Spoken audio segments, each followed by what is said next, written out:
हाय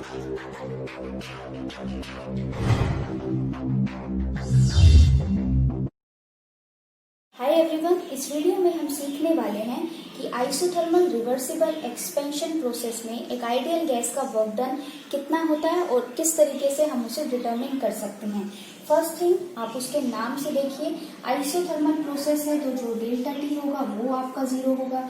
reversible process है, इसका मतलब ये कि वहां पे छोटे छोटे स्टेप में आपका जो प्रोसेस है वो आगे आपका जा रहा है। नेक्स्ट देखिए, यहाँ पे हमने एक आइडियल गैस का सैंपल लिया है और ये है यहाँ पे एक फ्रिक्शनलेस पिस्टन।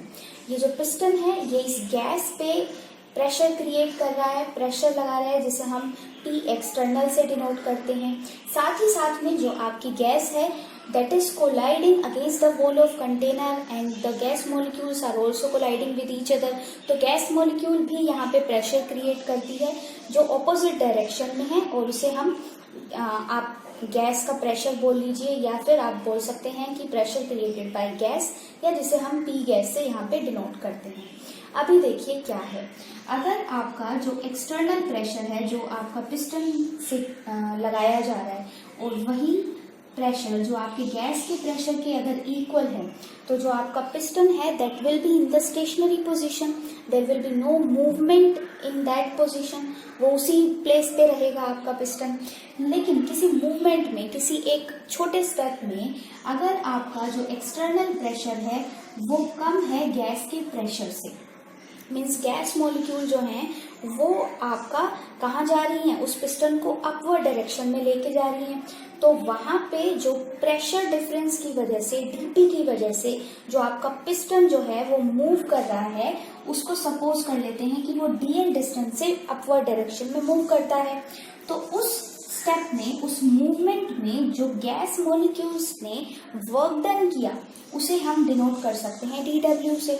और dw या वर्क डन जो होता है वो हमें पता है क्या होता है, फोर्स इनटू जो आपकी डिस्टेंस है। वो डिस्टेंस जो है वो हमने यहाँ पे dl कंसीडर किया है क्योंकि उसी डिस्टेंस से आपका जो पिस्टन है वो अपवर्ड डायरेक्शन में यहाँ पे मूव कर रहा है।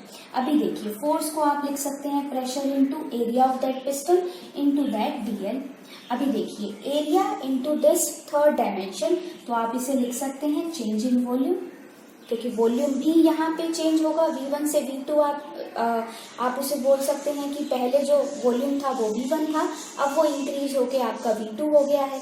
तो अगर हमें टोटल वर्क डन यहाँ पे निकालना है, total amount of work done निकालना है, तो हमें क्या करना पड़ेगा, उन सभी स्टेप्स के वर्क डन को आपको इंटीग्रेट करना पड़ेगा, कलेक्ट करना पड़ेगा, सम आपको करना होगा।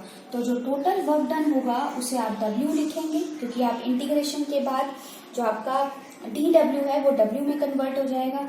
और यहाँ पे जो आपका ये वॉल्यूम है ये हो जाएगा V1 से V2, क्योंकि वॉल्यूम आपका चेंज हो रहा है, यही इसकी लिमिट्स हैं, इनटू जो है आपका किसका इंटीग्रेशन करना होगा, आपको PdV का। अभी देखिए क्या है कि अगर ये आपके पास आइडियल गैस है, क्योंकि आइडियल गैस है, आइडियल गैस में आपके पास ये इक्वेशन है PV = nRT, तो यहाँ पे आप क्या कर सकते हैं, उस प्रेशर को आप यहाँ पे ऐसे लिख सकते हैं nRT/V, राइट।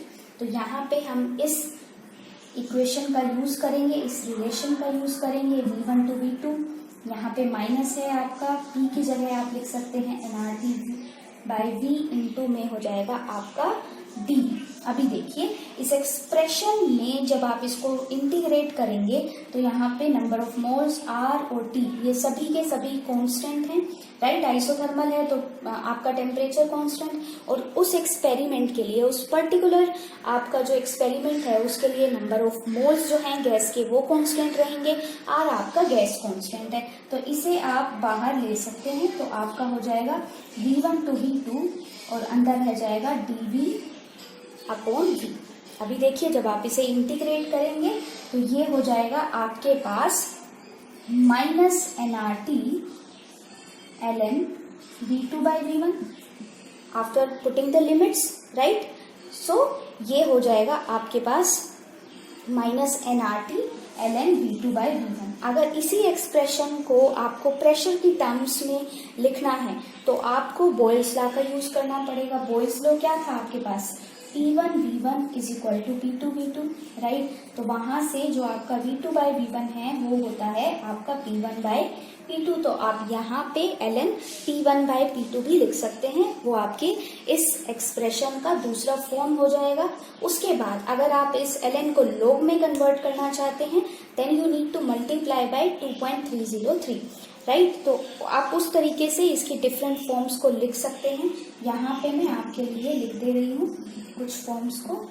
ये आपकी हो गई एक फॉर्म, नेक्स्ट फॉर्म मैं यहाँ लिख रही हूँ आपके लिए। तो नेक्स्ट फॉर्म हो जाएगी आपके पास -nRT ln P1 by P2, right. V2 by V1 को आप P1 बाय P2 लिख सकते हैं।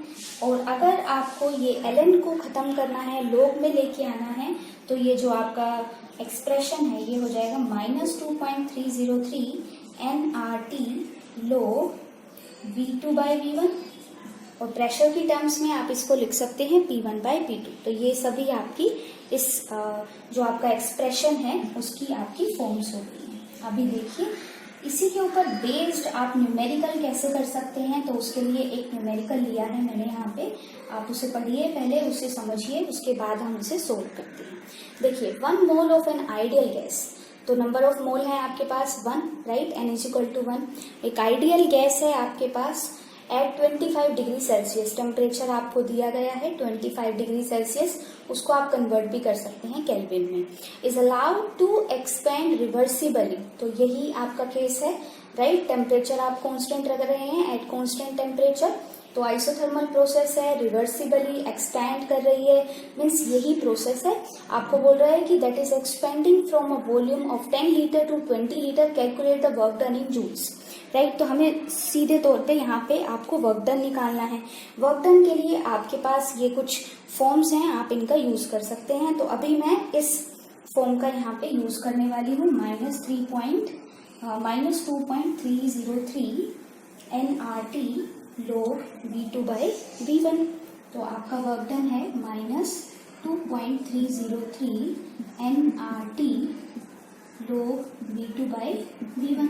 तो सभी इंफॉर्मेशंस का हम यूज करने वाले हैं यहाँ पे और वैल्यू पुट करेंगे। n आपका है 1, ठीक है। इसके बाद आप r की वैल्यू पुट करेंगे 8.314, देन t आपको दे रखा है 25 डिग्री सेल्सियस, तो 25 में जब आप 273 ऐड करेंगे तो वो आपको केल्विन में टेम्परेचर मिल जाएगा। तो जो हो जाएगा आपके पास 298 केल्विन, राइट। तो उसे भी आप यहाँ पे पुट करेंगे। देन आप लिखेंगे log V2 मीन्स जो आपका फाइनल जो वॉल्यूम है एक्सपैंड होने के बाद, तो वो यहाँ पे एक्सपैंड होने के बाद 10 से 20 हो जा रहा है, तो आप 20 बाय 10 लिखेंगे V2 बाय V1। इन सभी चीजों को जब आप सोल्व करेंगे तो ये हो जाएगा log 2, राइट। तो log 2 की वैल्यू भी आपको पुट करनी पड़ेगी 0.3010, और लास्ट में जो है आपको यहाँ पे आंसर मिलेगा -1717.46 जूल। अगर आपको कोई भी परेशानी आती है इस क्वेश्चन को सोल्व करने में या इसी के जैसे कोई और क्वेश्चन को सोल्व करने में, तो आप कमेंट सेक्शन में पूछ सकते हैं। अगर आपको डिस्कशन करना है केमिस्ट्री के किसी भी टॉपिक का, तो हमारा एक फेसबुक ग्रुप है, नाम सेम है कैम क्लब, और आप उसे ज्वाइन कर सकते हैं। लिंक आपको डिस्क्रिप्शन बॉक्स में मिल जाएगा। Thanks for watching.